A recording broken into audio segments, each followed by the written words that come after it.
The Resist Entertainment Box supports power, data, and AV connections behind a display. You can install the box in just a few easy steps.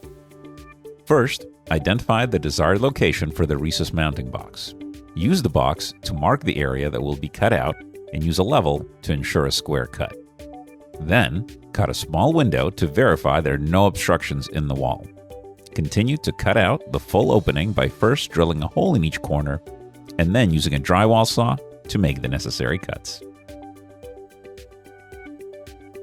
Seat the assembled Resist Entertainment Box in the drywall opening while keeping the swing clips tucked in. Tighten the 4 screws to clamp the box to the drywall. A level will help to align the box as you tighten the screws.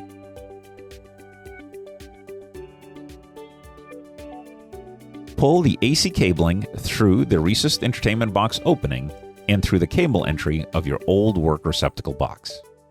Position the old work box with the Resist Entertainment Box opening and tighten the screws.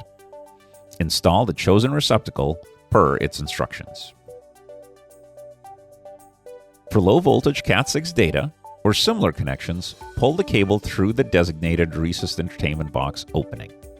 Slide the chosen low voltage bracket or mud ring over the cable and seat it into the box opening. Tighten the screws of the low voltage bracket to secure it in place. Install Leviton quick port connectors and cover plate per their instructions. The lower opening in the Resist Entertainment Box is ideal for pass-through of cabling from equipment lower on the wall. Route cable through the opening and through your chosen pass-through plate. Attach a matching cover plate. Leviton offers a high-profile clear cover option to keep dust out. Learn more at leviton.com/behind the display.